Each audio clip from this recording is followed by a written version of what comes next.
Hello everyone. Today we will discuss about alpha helix. So before going to the topic, we have to learn about the bonds involved in the secondary structure formation of proteins. So let's start. The peptide chain assumes a three-dimensional secondary structure by the way of folding or coiling. It consists of a helically coiled, zigzag, linear or mixed form. This results from the steric relationship between amino acids located near each other in the peptide chain. The linkages or bonds involved in the secondary structure formation are hydrogen bonds and disulfide bonds. Hydrogen bonds and disulfide bonds. First we will see hydrogen bonds. Hydrogen bonds are weak, low energy, non-covalent bonds sharing a single hydrogen by two electronegative atoms such as O and N. Hydrogen bonds are formed in secondary structure by sharing hydrogen atoms between carbonyl O and amide nitrogen.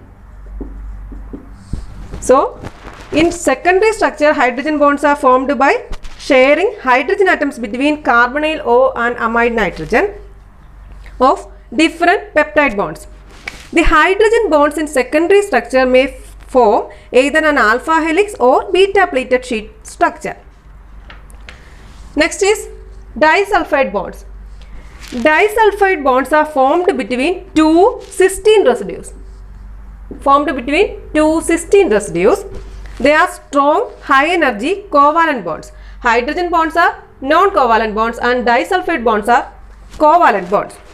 So let's see about alpha helix. This is alpha helix.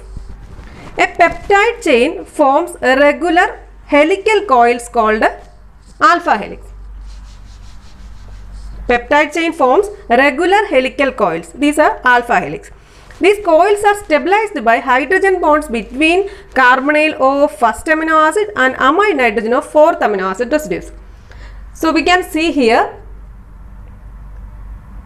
the hydrogen bonds are formed between carbonyl O of first amino acid and amide nitrogen of fourth amino acid. So in alpha helix, intra-chain hydrogen bonding is present. Intra-chain hydrogen bonding, this carbonyl O and NH.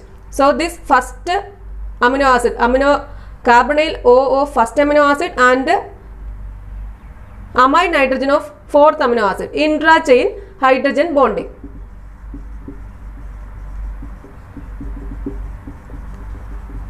So we can see first amino acid and this is fourth amino acid. So it forms intra-chain hydrogen bonding. The alpha helices can be either right-handed or left-handed. But only the right-handed alpha helix is found in protein structure. Right-handed alpha helix. In protein structure, only right-handed alpha helix is present. In the case of left-handed alpha helix, it is less stable than right-handed alpha helix because of the steric interference between CO and the side chains. So only right-handed alpha helix is found in protein structure. Then each amino acid residue is by 0.5 nanometer along the helix. So each amino acid is 0.5 nanometer along the helix. And 3.6 amino acid residues are present in one complete turn. In one complete turn, 3.6 amino acids are there. Distance between two equivalent points on turn is 0.5 nanometer. So distance between two equivalent points is 0.54 nanometer and it is called a pitch. It is called a pitch. Small or uncharged amino acid residues such as alanine, leucine and phenylalanine are often found in alpha helix. Alanine, leucine and phenylalanine. These are small uncharged amino acid residues. These are often found in alpha helix. But proline never found in alpha helix. Proline is never found in alpha helix. Then more polar residues such as arginine, glutamate and serine, they may repel and destabilize alpha helix. Arginine, glutamate and serine, they may repel and destabilize alpha helix. The proteins of hair, nail and skin contain a group of proteins called keratins. These keratins are rich in alpha helical structure. Keratins are also rich in alpha helical structure. Then we will see amphipathic alpha helix. The amphipathic alpha helix in which residues switch between hydrophobic and hydrophilic about every 3 or 4 residues. Amphipathic alpha helix. The amphipathic alpha helix in which residues switch between hydrophobic and hydrophilic for about every 3 or 4 residues.